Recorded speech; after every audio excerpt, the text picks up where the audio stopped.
adlon ang isang adil. Kumbaga na itong adlon na ito yung murid. Pero tanggap yung kanyang riwayat kasi adil nga siya eh. Kaya lang, kumuha siya ng ilmo mula sa hindi kilala. No, na anong magiging hatol nun? Lam yakun dhalika ta'dilan. Hindi magiging iyon. Dhalika ay ar-riwaya anil majhul ta'dilan, hindi hukum adil. Hindi yun matatawag na hatol na adil. Waqala ba'du ashabina, sinabi ng ilan sa mga ashab natin na Shafi'i, inna dhalika ta'dil. Katotohanan yung iyon ay ar-riwaya anil majhul na ta'dil na ang tawag. Ta'dil nun. So khilaf dyan ang mga ulama ng Shafi'i. Yung iba sabi nila, kapag yung isang murid ay nagriwayat sa kanyang ustad na majhul, hindi kilala, na ta'dil na ang tawag. Aliyo, sabi naman ng isa na hindi yun ta'dil. So yung nagsasabi na hindi ta'dil, nakasama doon si Musannif rahmatullah. Wad dalilu ala fasadi dhalika, at dalil sa sira iyon dhalika ay qawlu ba'dil ashab na huwa, na siya na dalil na anna, katotohanan tayo, najidu al-udula, natatagpuan natin ang mga adil, kumbaga ng mga tapat na mga rawi, na yarwuna anil mudallisina wal kadhabin, na nagre-riwayat sila anil mudallisin, sa mga sheikh na mudallis.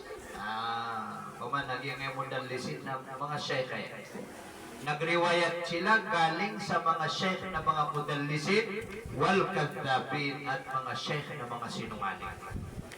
Merong mga ganun. Merong mga ganun na mga adil na nagririwayat sila doon sa mga sinungaling at sa mga panagi na magiging konti ito sa hadis ng isang buwan. Kasi yung mga tapat na yun, na meron na naman tinatawag ng mga mutasyatid, meron tinatawag na mutasahil, meron tinatawag na mutawassit. Kung matanubunan sa ilmo ng hadis. Yung tinutukoy ng mutasyatid, yung masyadong istrikto. Meron namang mutasahil, masyadong maluwag. Ariyo. At ang pinakakatamtaman doon na yung tinatawag na mutawassit. Yung mutawassit na yun yung kumbaga na hindi naman maluwag, na hindi naman mahigpit. Ariyo.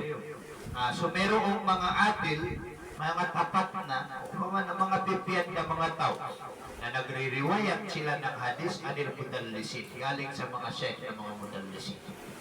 Ariyo, nag-iisumpot doon sa mga mutasahil.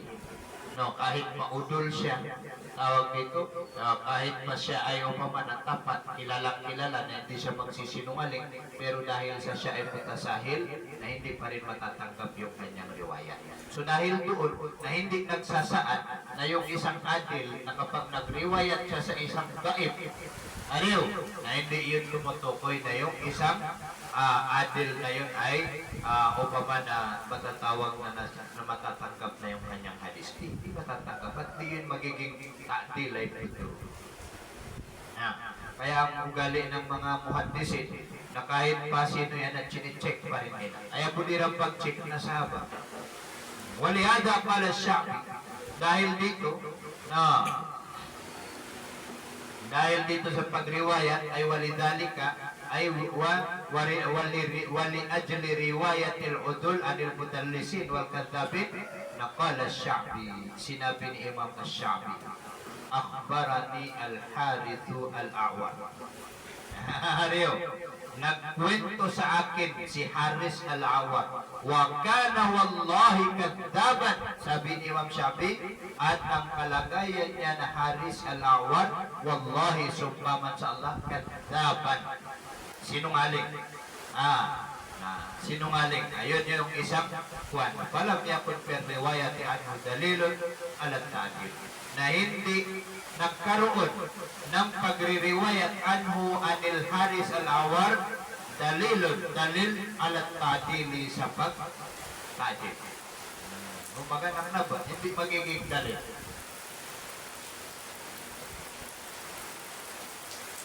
Nabadalilo. So yun ang masala. So ano ang maintindihan natin sa bab na ito, pasal na ito?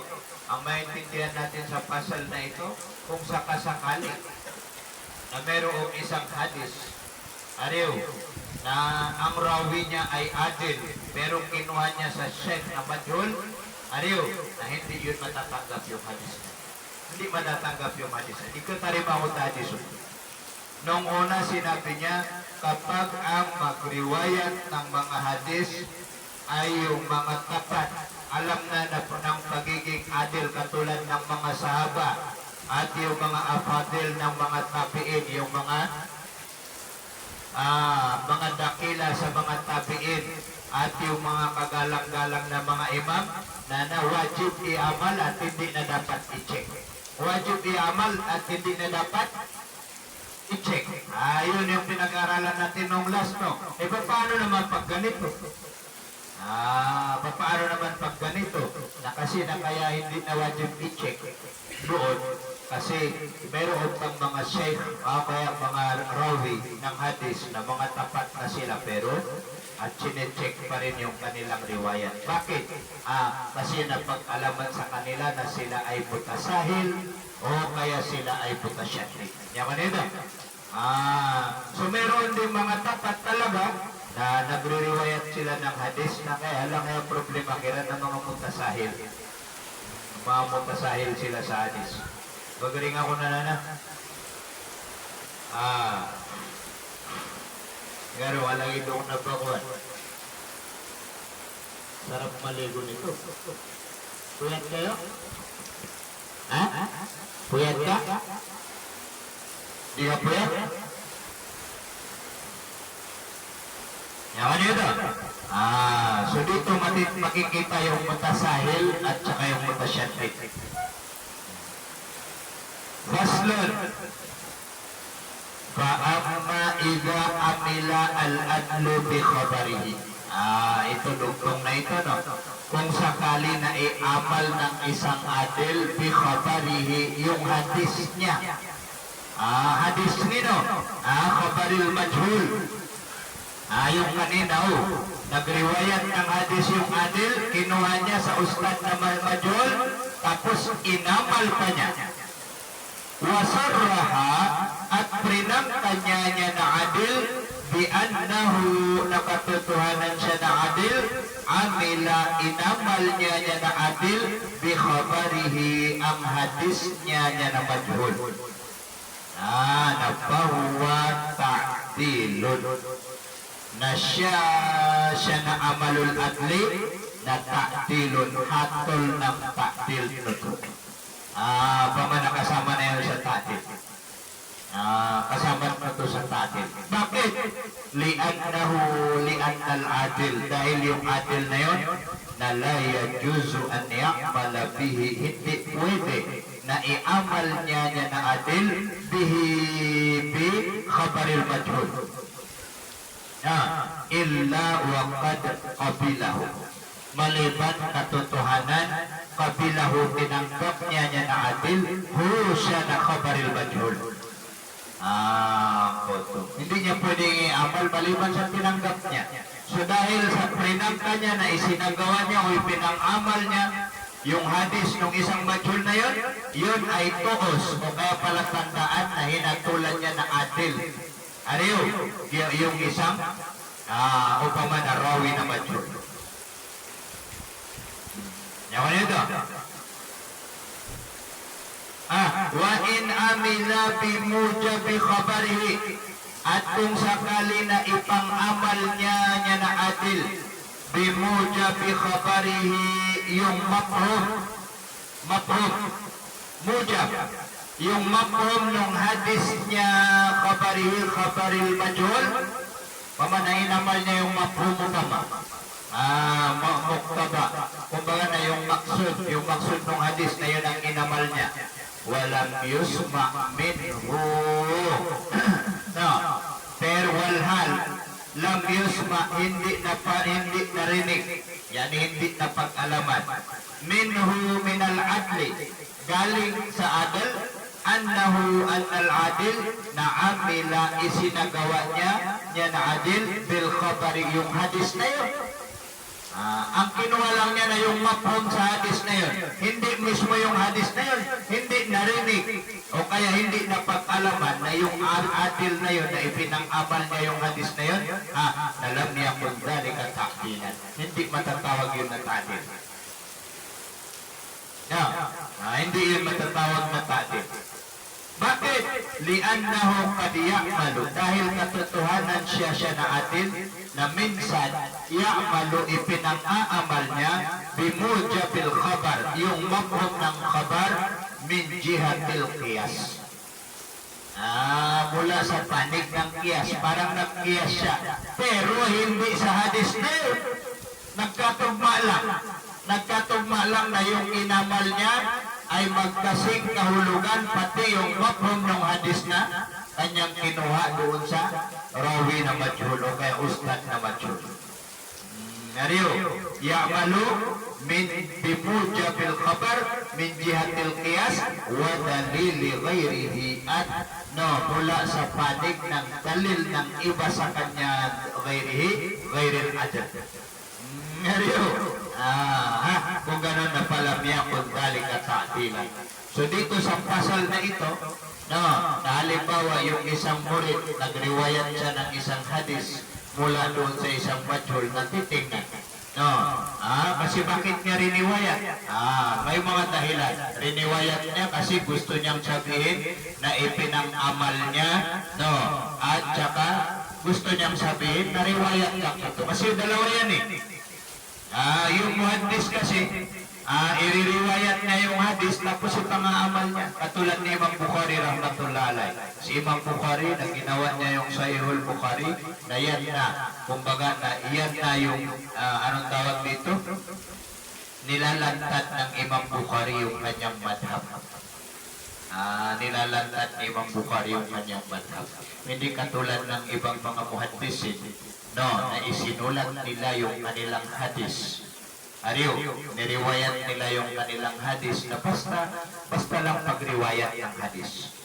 Si Imam Bukhari si Imam Bukhari, kaya kapag mag-aaral tayo ng Bukhari na ang pinakamalaking target natin doon sa Bukhari ay yung tinatawag na tarjumatul bab, yung bab, mga ganun ng Bukhari, kasi doon na nagsasaad yung madhab ng Bukhari. At yun na rin ang nagpapatunay na si Imam al-Bukhari rahmatullah alayh ay kabilang sa mga mujtahid mutlak. Nagpapatunay na ang Imam al-Bukhari napot sa mga mujtahid mutlak. Kasama na yun sa mujtahid mutlak o ba?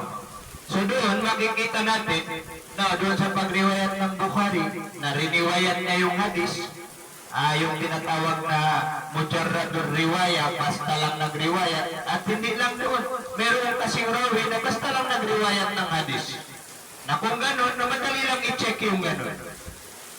Kasi kung basta lang nagriwayat, kapag nakilala yung rawi na mutasahil, marfud sa hadis yan. Hindi pwede tanggapin yung hadis niya.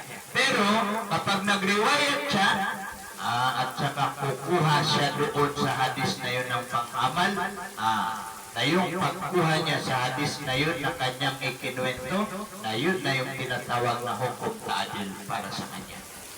Hukum ta'dil, hinatulan niya na na-adil yun. Kasi bakit?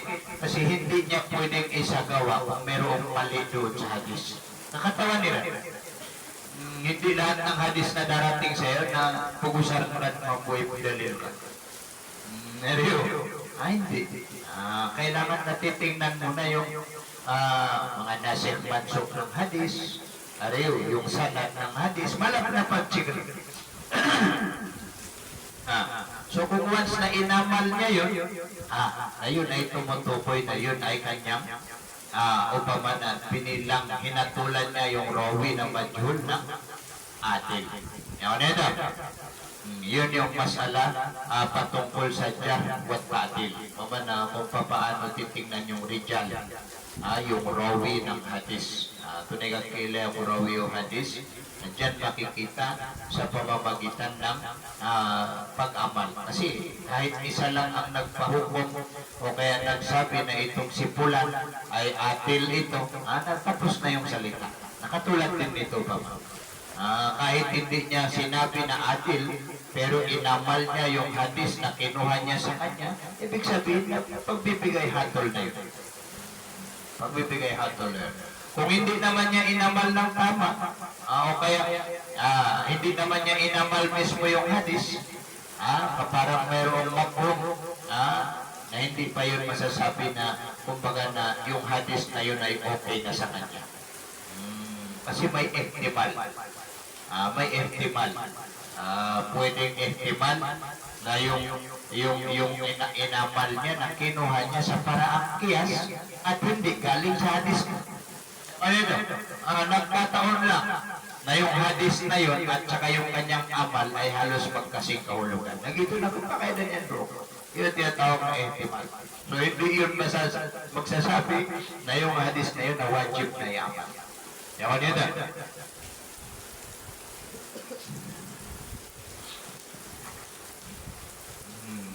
Babul qawli fi haqiqatir riwayat wa ma yattasilu bihi. Bab usapin sa reality ng pagriwayat at anong ang mga bagay na konektado bihi. No. Birriwayat sa pagriwayat. Naging ano pa man na titingnan dito masala, no, yung katotohanan ng pagriwayat, at saka yung mga bagay na konektado sa pagriwayat. Ariyo, tingnan natin. Sabi niya, wal ikhtiyaru fil riwayat, at ang napili. Napili. Yani napiling pinakamainam fil riwayat sa pagriwayat ng hadis na an yurwa al-khabaru bilafdihi, na iriwayat yung hadis sa kanyang lafaz. Ariyo, yung hadis sa kanyang lafaz. Kung babalikan natin sa Quran. Ariyo, kung babalikan natin sa Quran. Ayun yung mayroong maririnig natin na wama yantiqu anil hawa in huwa illa wahyu yuha. Ang Rasulullah hindi siya nagsasalita ng galing sa gusto-gusto niya. Maliban sa ay wahi na dumarating galing sa Allah subhanahu wa ta'ala. Kadagla, pamana yun yung mga dumarating galing sa Nabi sallallahu alaihi wasallam. Nang tanong, kapag inutusan ng Nabi ng Allah ang Rasulullah, ano kaya yun? Ganun na kaya yung pagkakabigkas ng utos ng Allah at saka hindi? Dalawa yan. Dalawa. Merong mga salita ng Allah na wajib na ganun na yun ipaparating. At na mga katulad ng Quran na yan, nagyan na Quran na itinalungkin yan ng Allah sa Jibril at inutusan ng Allah ang Jibril na italkin si Muhammad sallallahu alaihi wasallam. So ginanadaran maalin. Kumbaga kung papaano yan sinabi ng Allah sa Jibril, na ganoon din sinabi ng Jibril sa Nabi sallallahu alaihi wasallam. Siya na sa tafsiru. Ganon din yun. So hindi pwede na magbago yung lafaz, yung pagkakabigkas. Anong halimbawa? Sabihin ko sa iyo na, sabihin nyo sa mga murid, matulog na. Matulog na. Ariyo, matulog na. No, na yung salitang matulog na at yung salitang matulog na kayo, parehas lang yun ang kahulugan. Ariyo. Pero, kailangan na ang sabihin mo na yung lafaz na galing sa akin. Matulog na. Titignan ng magkaparehas din ng kahulugan na sabihin na matulog na kayo. Kaya lang yung matulog na kayo na mayroong dagdag. Ariyo. Mayroong dagdag. Ariyo. Isa yun. So, utos pa ma, pwede kaya na sabihin nung magdadala ng kautosan na matulog na kayo o hindi pwede? Rio, matulog na kayo o hindi? Pwede. Pangalawang halimbawa, no, merong nagsabi na tawag dito, Okay ba o hindi? Okay ba o hindi? Oh, pinapatanong na ang sagot ng sumagot, sabihin mo, okay. Oh, sabihin mo, okay. Ariyo. So, ibig sabihin, okay lang ang sasabihin niya. Doon sa salitang okay, pwede niya kayang dagdagan yun ng kasi kahulugan niya o hindi niya pwedeng dagdagan. Saan doon sa dalawang halimbawa ang pwedeng dagdagan? Ha? Yung unang halimbawa natin na matulog na kayo, yun yung pwedeng dagdagan. Nagito yung riwayat bil ma'na. Yun yung pagsasalita, no? Ng kahulugan na pwede kaya doon, pwede. Pero dito sa okay, hindi yan pwede dagdagan, o di kaya hindi yan pwede, upaman na bawasan. Kasi prangka na yan eh. Ariyo. Na ganon din sa Quran. Yan na Quran na dumating sa atin na hindi yan pwede dagdagan. Di na nandun pa kayo. Pagamat ang pagriwayat sa Quran ay parang kumbaga na, kaya nga, ang Quran sa Nabi sallallahu alaihi wasallam kapil musyafahan. Ibig sabihin ng musyafaha na talaki ng Muhammad at saka sallallahu alaihi wasallam at saka ang Jibril alaihi salam. Nagtagpo sila tapos musyafaha. Pinaparating ng Jibril sa kanya isa-isa. Kaya meron pang mga riwayat na ang Jibril na tuwing Ramadan na pinupuntahan niya ang Rasulullah sallallahu alaihi wasallam para mag-review. Preview sila. Lahat ng mga ayat no na tawag dito na dumating sa Rasulullah sallallahu alaihi wasallam na yun dumating na tawag dito review tuwing Ramadan. Merong riwayat na ang Jibril alayhi salam nagpakaw na pina-preview sila. Nagre-review sila. Kaya ang Rasulullah nakapagsiyahin ng mag-isa nagsasambayan na ang pag-review ng Rasulullah sa pamamagitan ng mga sambayan na sunat. Rose kanyang review. Rine-review niya. Kasi yung pag-riwayat ng Quran ay hindi pwede riwayat bilma ng kahulugan. Yan ito, yun yung mga halimbawa. Kaya nga sabi niya dito, wal ikhtiyar at ang napili. Bagamat yun ang ikhtiyar, yun ang mas sigurado. No, mas matindi sa pag-iingat.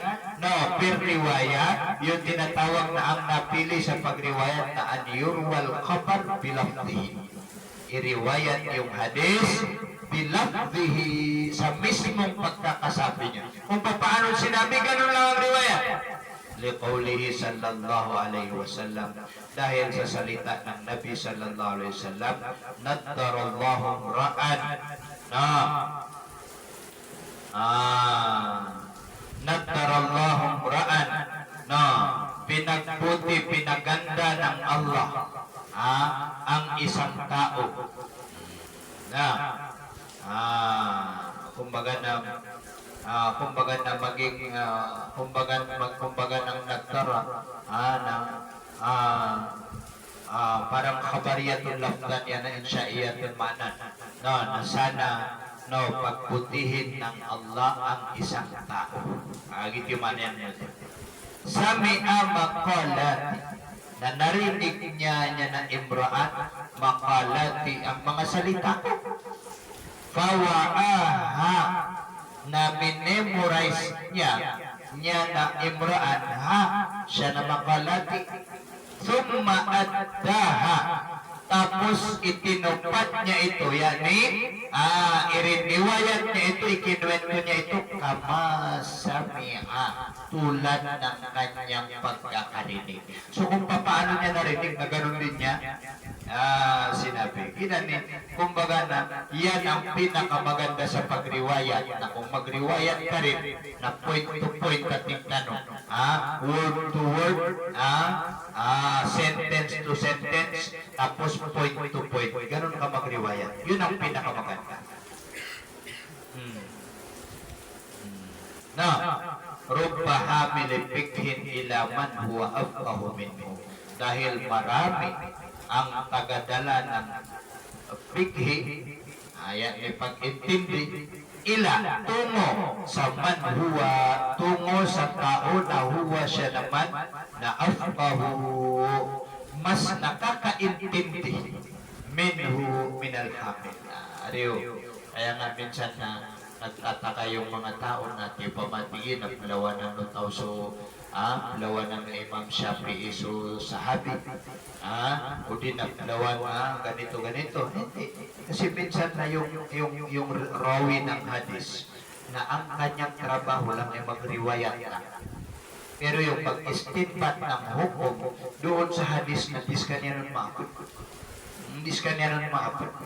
Ariyo, parang nagpadala ka pa man ng mensahe. Nasabi niya, sabi mo doon sa isang utusan, sabihin mo kay Sir, na nagawa na. Ariyo, nagawa na.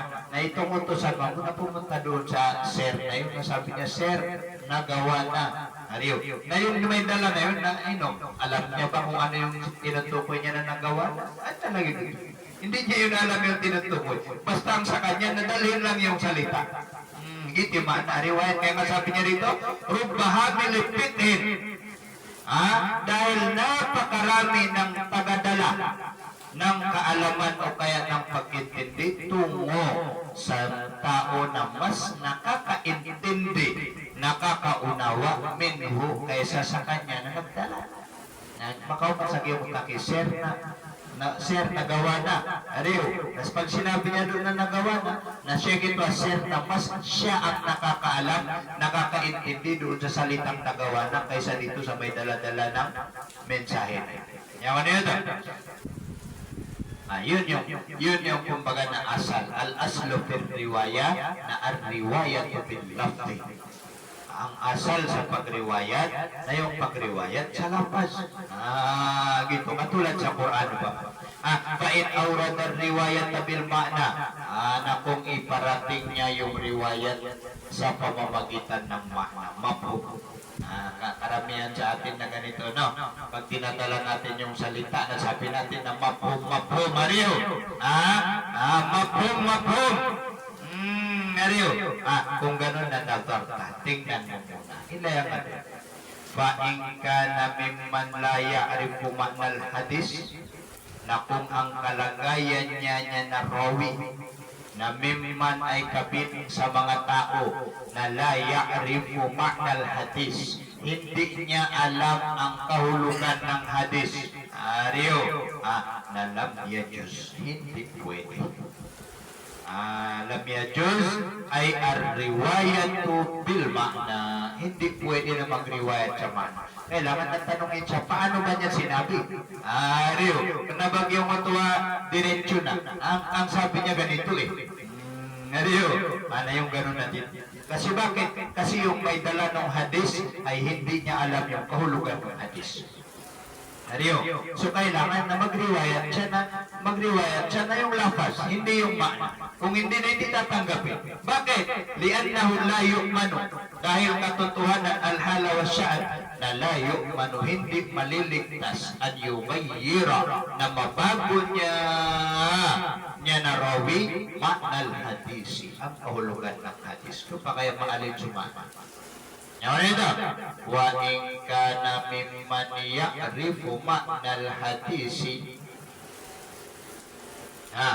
at kung kabilang siya na rawi, yung rawi na magdadala nun, mimman kabilang sa mga tao na ya'rifu, alam niya ma'nal hadis, gisub-subuto pa alam niya yung kahulugan ng hadis, at nazarta pa rin, tingnan mo ulit. Tingnan mo ulit. Pain ka na dalika fi khabarin muhtamal? No. Na kung ang kalagayan ng pagriwayat na yun, fi khabarin muhtamalin ay sa hadis na merong ihtimal. Dito sa baba sabi niya, na bi'angka na labdo mushtarakat, o mujmalan, o mushkilan. Halimbawa yung lafaz, kumbaga na yung hadis na merong salitang mushtarak, merong salitang mujmal, o kaya merong mushkil. Merong mushkil doon sa salita. Dalam yajuz an yarwiya bil ma'na. Hindi pwedeng magriwayat sa ma'na. Kasi na yung ihtimal na yan, halimbawa mujmal na kailangan na complete mujtahid yung rawi ng hadis. Kaya nga kapag nagriwayat ang Imam Shafi'i ng hadis na hindi na nila i-check. Bakit hindi na nila i-check? Kasi ang Imam Shafi'i, na bukod pa sa pagiging muhaddis niya, na ang Imam Shafi'i na paki pa. Na ang ibig sabihin ng paki, na naiintindihan niya yung makna ng hadis. Li'annahu rubbama naqala bilafdin. No, dahil katotohanan siya na rawi, rubbama maaring inakal niya na rawi, bilafdin ang isang salita na layo at na hindi magdadala murad Rasul sallallahu alaihi wasallam sa maksud ng Nabi sallallahu alaihi wasallam. Kung ganon, na pala yajuzu an yatasarrafa fihi, na hindi maaari an yatasarrafa na kumbaga na pagmarunungan niya na rawi fihi sa kanya, fihi yani fi khabar muhtamal, doon sa hadis na muhtamal. Wa in kana khabaran zahiran, at kung ang lagay niya na hadis, kung ang kalagayan ng hadis, yani al-khabarul marwi bil ma'na, yung hadis na riniwayat sa ma'na, na khabaran zahiran, hadis na zahir. Ano yung hadis na zahir? Yani dito sa number 2 sabi niya, bi angkana lafzu wadihal ma'na. Halimbawa yung salita na klaro yung kahulugan.